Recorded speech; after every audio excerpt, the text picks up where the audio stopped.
বাংলাদেশে 100 জনের 14 জন এখনো পর্যন্ত। আপনি ঘাবড়াবেন না, আমরা নরম হয়ে যাই। 100 জনের কতজন? 100 জনের 28 জন এখনো পর্যন্ত খালা নেওয়ার জন্য খুব তাড়াতাড়ি করছে। আমি নাম নাই নিলাম। আনন্দের বিষয় 100 জনের 58 জন মানুষ এখন চাচ্ছে দেশে আল্লাহর বিধান দিয়ে জমিটা চলবে। আগস্টের 5 তারিখ খুব বেশি দিন যায়নি। এই কয়েকদিনের ব্যবধানে যদি এই অবস্থা সৃষ্টি হয়, এই জন্য আমার মনে হচ্ছে দেশের অনেক মুনাফিকেরা বুঝে ফেলেছে বিষয়টা, যাতে খুব তাড়াতাড়ি করছে যে থানা আমাদের হাতে। আমার দাদা একটা গল্প, বিবাহ করার পরে বাসরাতে বউকে রেখে একটু বাইরে গেছে। দাদি শাশুড়ি এসে বলছে, আমার কিন্তু পুতি চাই, তুমি কি করবা আমি জানি না। নতুন বউ ডাক দিয়ে বলছে, দাদি শাশুড়ি আমার একটু সময় দেন, আপনার পুতি হবে অসুবিধা। শাশুড়ি এসে বলছে, বাবা আমার কিন্তু নাতি চাই। ঠিক আছে, আমার সময় দেবেন। দেবর আর ননদ এসে বলছে, ভাবি আপনি কি করবেন আমরা জানি না, আমাদের কিন্তু ভাতিজা চাই। কিছুক্ষণ পরে স্বামী এসে বলছে, বউ তুমি কি করবা আমরা জানি না, আমার বেবি চাই। বউ মাথা উঁচু করে বলছে, তোমরা কি সব পাগলের বংশ? আমার এখনো কিছুই হয়নি। এরপরে 10 মাস 10 দিন সময় লাগবে, তারপরে কারো বেবি চাই, কারো ভাতিজা চাই, কারো নাতি চাই, সব হবে। আমাদের তো সময় দেবে নাকি? 15.5 বছরে যে জঞ্জাল তৈরি হয়ে আছে, 1-1.5 মাসে পরিষ্কার করা সম্ভব? কি মনে করে যারা দায়িত্ব পেয়েছে ছাত্র জনতার হাত থেকে, দেশের মানুষের হাত থেকে, তাদেরকে একটু সময় দেবে নাকি? কুষ্টিয়াতে বাংলাদেশ জামাত ইসলামের শ্রদ্ধাভাজন আমির আলী সাংবাদিকদের জানিয়েছেন, আমরা সম্মানজনক এবং যুক্তিপূর্ণ সময় তাদেরকে দিতে চান, যেন দিনের ভোট আর রাতে না হয়। কথা বলে না কেন? সুতরাং সম্মানজনক সময় নিয়ে তারা ঠিক ব্যবস্থা করবেন। যারা খুব তাড়াতাড়ি করছেন যে 10 মাস 10 দিন সময় দেবেন না, এমনিতেই বেবি অনেকে ফিলাক্সি লোড করে নিয়ে আসবে বাড়িতে। আমরা চাচ্ছি সংস্কার যখন আরম্ভ হয়েছে দেশে, 1628টা চেয়ার আছে এই দেশের মেন চেয়ার, যিনি পালিয়েছে তার চেয়ার থেকে শুরু করে এদেশের ওসি সাহেবের চেয়ার পর্যন্ত আপনি গণনা করবেন 1628টা চেয়ার হয়। আমরা চাই খুব তাড়াতাড়ি যারা দায়িত্বে আছেন এই 1628টা চেয়ার যেন খুব তাড়াতাড়ি পরিবর্তন করা।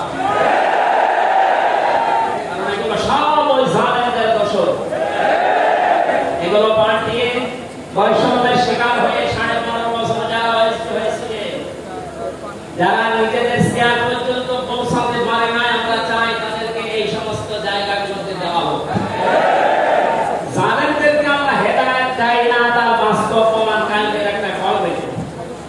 একজনের জন্মদিন নাকি গোপালগঞ্জে পালন করতে দেয়নি ওসি সাহেব, এজন্য বাইরের দেশ থেকে তাকে হুমকি দিচ্ছে যে তার নাম লিস্ট করে রাখো, আমি যদি কোনোদিন আসি তার খবর করব। আমি কথাটা শোনার পরে মিলালাম, আল্লাহু লা ইয়াহদিল কওমাজ যালিমিন। আল্লাহ যে ইহদি দিয়েছেন মোজারে, বর্তমান ভবিষ্যৎ, প্রেজেন্ট ফিউচার। আল্লাহ তাআলা জানিয়েছেন যে আমি জালেমদেরকে হেদায়েত দিচ্ছি না, দেব না। কালকে কল রেকর্ড শোনার পরে আমার মনে হচ্ছে ওনার কপালে হেদায়েত নেই এবং আল্লাহ দেবে। হয়তো এত কিছু হওয়ার পরে ওই লোকটা হুমকি দিতে পারে, আমার বিশ্বাস হয়। হেদায়েত চাই না, কারণ আমরা হেদায়েত চাইলেও আল্লাহ দেবেন না। জালেমদের হেদায়েত দেবেন না, আল্লাহ নিজে জানিয়েছেন। কারণ জালেমদের বিরুদ্ধে মামলা দায়ের করবে আল্লাহ নিজে। এটা আমি মানলাম। সূরা শূরা 25 নম্বর পারা 6 নম্বর পৃষ্ঠা 13 নম্বর লাইনের 42 নম্বর আয়াতে আছে, ইন্নামাস সাবিলু আলাল্লাযীনা ইয়াযলিমুনা আন-নাস। ইলা আখির আয়াত। আল্লাহ পাক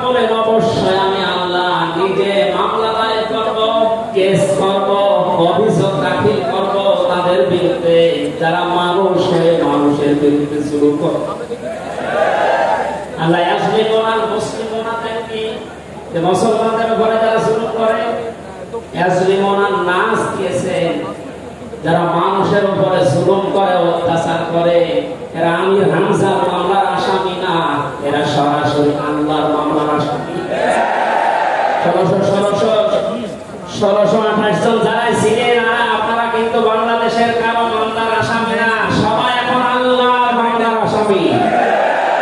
মামলার বাদী যত বড় হয় মামলা তত কঠিন হয় এবং জামিন পাওয়া তত কঠিন হয়। আপনারা জানেন আমি 3 বছর জেলে ছিলাম।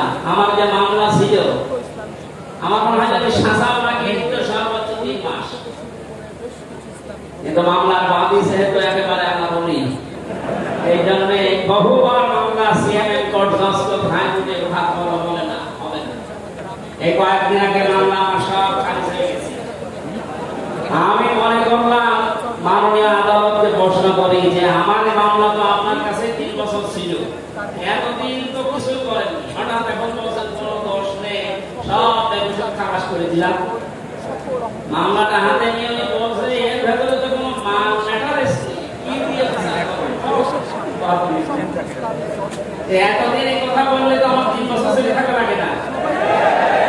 এইটা বলছো হুজুর আমার হাত কি মাথা ছিল, এখন যেহেতু হাত খোলা নাই বিচার করতে পারছেন, আমরা চাই দেশে যত চেয়ার আছে সব হাত যেন আবু সাইদের মতো ভাবে খোলা থাকে। হাত খোলা চান না, কিয়ামতের আগে কোনো জালেম দেশের চেয়ার আসতে পারবে না ইনশাআল্লাহ। সতর্ক থাকা লাগবে আমাদের।